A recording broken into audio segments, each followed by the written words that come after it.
conflict is an opportunity to build and maintain trust. Like bringing a conflict to someone says, I trust us. I trust this relationship. I trust you that we can safely work through this thing. The more that you practice being safe in conflict, the more it becomes second nature to just say, hey, I'm having this issue. Can we talk it out? And to know that you will feel safe.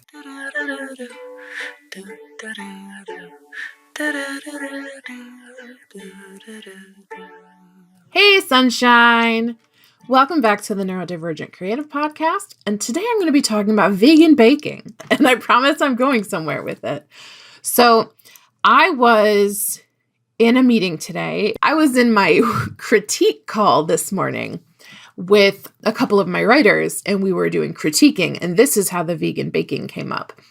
Because one of my writers, Kathy, is doing a memoir about being a pastry chef. So she had this gorgeous chapter with this beautiful description of making eclairs. So we were talking about baking, obviously, and I brought up a fact about vegan baking, which is that when you are converting a recipe to make it like non-dairy, non-egg, it's pretty easy to make a substitution for dairy. You just sub that out for almond milk or oat milk or whatever substitution milk that you want to use. But eggs are more difficult. And if you just look up replacement for eggs in muffins, you will get a lot of good advice, but it might not be the advice that you need. So things like a mashed banana or applesauce or chia seeds mixed with water so that they make kind of like a paste. Or it's more of a goop than a paste. But the reason that you need to know a little bit more about baking is that sometimes eggs in a recipe are used as a leavening agent to help foods rise, like to help a baked good rise and puff up. And sometimes eggs are used as a binding agent to keep things like together. And you need to know which when you are making a vegan substitution, because if you put banana in, which is like a binding replacement, but you needed it as a leavener, your dough is not going to rise properly. Then I realized that neurodivergence and accommodating it is sort of similar. There is no one-size-fits-all approach. If you have executive function issues versus focusing issues versus demand avoidance issues versus sensory issues, looking up a list of like how to cope with my autism or how to cope with my ADHD, you might not get advice that works for you. And sometimes that's very frustrating. But over time, I have learned to have an approach of like, well, I'm going to try it. And if it doesn't work, that's going to be fine because at least I have data. A lot of the time we get caught up in like, well, if I try something, I want it to work. And we have lost a sense of experimentation that I think is very beneficial for us. Especially, look, I'm sorry, we're autistic, we're kind of rigid. We kind of want things to just work out. I get it. And then like when you've got ADHD and nothing seems to be working and you just want to like walk into the forest and be like, I can't exist where there's linear time and clocks. I just can't do it. I get that.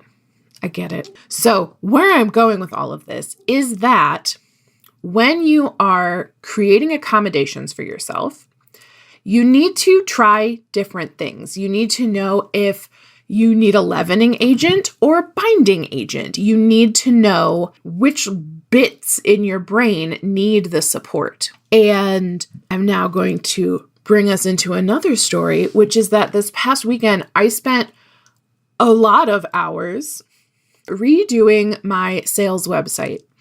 My like sort of homepage where you land is like, hey, I'm Caitlin, and like maybe we could talk about working together sometime, maybe, if you don't mind. Like, that could be okay. No, we're not doing it anymore. So I redid it. It's bright. It's vibrant. It's very happy and cheerful. And it's very clear. It's like, here is what I do and how you can hire me to help you with these things. And then this all came together beautifully because the leavening versus the binding thing with vegan egg substitutions in muffins is kind of how I approached talking about all the different things I do. Because when you are an entrepreneur with ADHD, you are probably going to make multiple things. You're going to work with people in multiple ways because your brain doesn't let you do just one thing forever, or that gets boring. We don't like it when it's boring. We need novelty and fun, and it needs to be just like a little bit exciting, which is why I just keep making new stuff. I'm like, hey, I want to talk about speculative fiction, so we're going to do that. Hey, I want to talk about copywriting, so we're going to do that. Hey, I want to talk about eldest daughters, so we're going to do that. So when I was working on my website, I decided I'm going to break it down and give people like a starting point. So now there's like a little Plinko game where you put your little disc in at the top and it's like, where did you find Caitlin? How did you get here? Because sometimes I'm going to talk about writing and being an autistic, chronically ill, disabled author. And sometimes I'm going to talk about marketing from an ADHD perspective. And sometimes I'm going to talk about writing critique. And sometimes I'm going to talk about just general creative stuff. And sometimes I'm going to talk about oracle decks and the moon.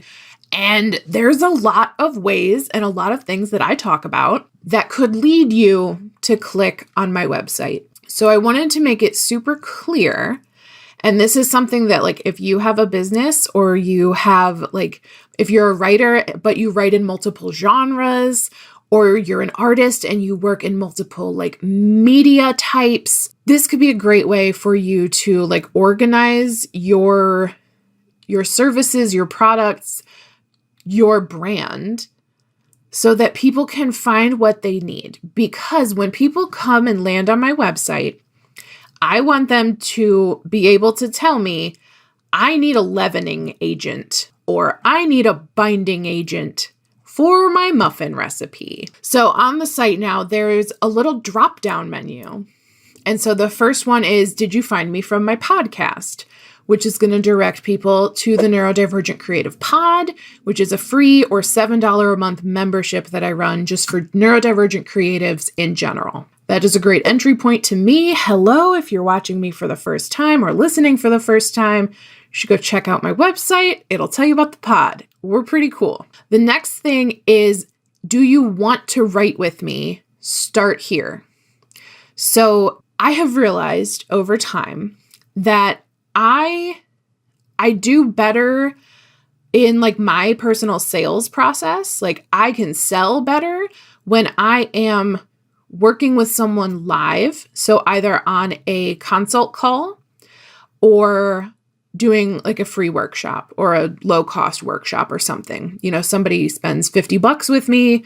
They get to go through a workshop or like a mini course, and they can tell I really like Caitlin's vibes. I would not expect somebody to meet me for the very first time and then purchase a multi-$1,000 product. So I have some products that are like a $9 ebook, a $97 course. Those are things that you should buy if you have just met me and you're like, I want to see how they coach about writing. It's like a sampler platter. It's a charcuterie board. It's beautiful. We love it. And I realize this now that I'm like seeing it in like, how do people, what do they need? Because the website before I like cleaned it up all weekend, it was a mess. It was like, here's just kind of some random stuff. Like it was kind of categorized, but everything looked different and it was boring and bland. And it was like, this ebook will help you blah, blah, blah, blah, blah, blah, blah. And now the copy on my website is like, hey, you want to fuck around with this? Get an ebook. And honestly, that's going to self-select out the people who show up and like do not vibe with that.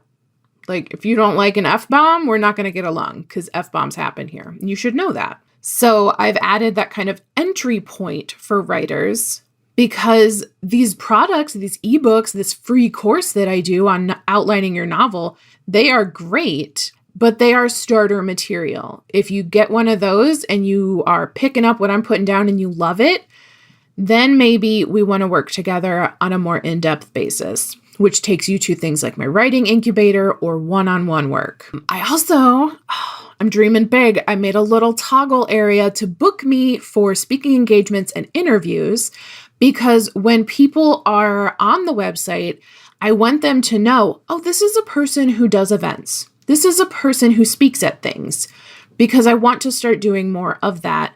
And then they will be prepared if they join my email list. If you listening right now, if you join my email list and then I announce something like, hey, I'm going to be at a summit, that makes sense to you. You're not like, why is this random person telling me about their summit? Like, no, you went to the website, Caitlin does speaking events. It's great. And I think finally, oh yeah, marketing, specifically marketing, niching in on that for ADHD and queer entrepreneurs. So by focusing in on that, I am showcasing like values right up front, as well as my ideal client. And I know that I started this talking about egg replacements, and now I'm talking about building a business website, but I promise it all makes sense. It does if you're an ADHD entrepreneur. You're absolutely following me. So, hey, I love you. But I specifically wanted to put that in there because otherwise it's like this person talks about creativity and writing and books and novels. Why are they talking about marketing now? Okay. So now that makes sense. Now there is a menu that says Caitlin might talk about any of these things. Caitlin might be talking about marketing or oracle coaching sessions where I use hypnosis and trance work along with my oracle deck to help move a coaching session along. And I'm not shying away from like putting that spirituality element into it like I used to. I used to be like, oh no, just book a coaching session. We can talk about whatever. I'll coach you on whatever. Not helpful. But then when I say you can book an oracle coaching session with me where you bring me a problem and then we're going to coach through every unconscious thing and self-sabotaging belief that is holding you back from that problem. And I'm going to use oracle cards, and we might even go into a trance and work through things like subconsciously. That's going to appeal to a very specific person. Good. That's how you sell things, by appealing to a very specific person. And like my mental health has been a little up and down, mostly down for a few months, and I'm coming out of that. I'm on the mend. I've had some med adjustments. I have adjusted my diet so that I'm eating more protein. Turns out I was low on protein. Did not know that, but now I do. And just, I don't know if it was like feeding myself better or drinking enough water or the full moon, but something in me was like, you have to go fix your website. It is a mess and nobody knows what you do or how to pay you. And that's an important thing. If I'm running a business, people should know what I do and how to pay me. But also people need to know if they need a leavening agent or a binding agent. And I can't just say, I have egg replacements. I have stuff that's different than neurotypical advice. Okay, how is it different? Does it specifically speak to my needs in my brain? And that's also why I tend to offer a lot of different styles of products, of resources, even in like one single coaching product, like in the working title writing incubator, there's live coaching calls. So you can drop in twice a week. We have a twice a week coaching call. There's critique. There is a course portal that has trainings and workbooks. There's co-working so that you can come and do body doubling. Like there's all sorts of things. I don't expect people to do all of them. I expect people to try a few things out, take what works, leave what doesn't, because I don't know what kind of egg replacement you need, but we can figure that out and I'll figure it out with you. That is one of my most favorite things to do with people is to figure out how exactly your brain likes to solve a puzzle. What's going on in that little neurodiverse noggin of yours? That's why I'm so good at what I do with my clients, because we work together so that I know how their brain is operating, so that I know what's going to be most difficult for them. For example, all I would have to say to one client is like, you should post that on social media. And I know that it's because she's nervous about visibility and being seen and like just being perceived as a human person. And so we can work on that specifically. as opposed to somebody who just says, I don't know, it just doesn't really feel comfortable on social media. Okay. It's like, I have to dig around and find out why not. This is why I love working with autistic people, because typically we can just directly communicate to each other. Like, I don't like that. That feels like this. That feels like sand in my shoes. I hate that. And whatever your particular sand in your shoes is, we find a way around it. Now, once again, I know that I started talking about the eggs and now I'm like just talking about me and how cool I am. But the point is that no matter what you do, if you are communicating with people who have any type of like different communication style, different love language, different perspective, look at conflict in those moments and like wonder, like, do we need a leavening agent or do we need a binding agent here? So this example often gets like gendered. So the gendered example, it's going to be heteronormative, bear with me, is that like if a woman is complaining about her day or whatever, blah, blah, blah, something happened, and her male partner goes right into like fixing it mode. And he's like, oh, well, you should call the bank about that. You should do this. You should blah, blah, blah. And then she gets upset because he's trying to solve her problem. And what she really just needed was to vent. What she really wanted was to say, this shitty thing happened today. And to have her partner say, honey, that really sucks. I'm sorry. It's very simple, right?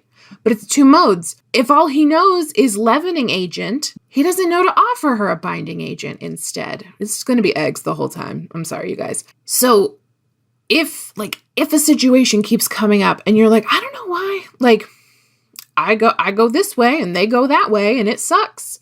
And remember, we've talked on the podcast before about like conflict is an opportunity to build and maintain trust. Like bringing a conflict to someone says, I trust us. I trust this relationship. I trust you that we can safely work through this thing. If there is no trust or if there is fear from past trauma where it wasn't safe to bring up a conflict, then we have to work around this sort of like codependent people-pleasy thing. But the more that you practice being safe in conflict, the more it becomes second nature to just say, hey, I'm having this issue. Can we talk it out?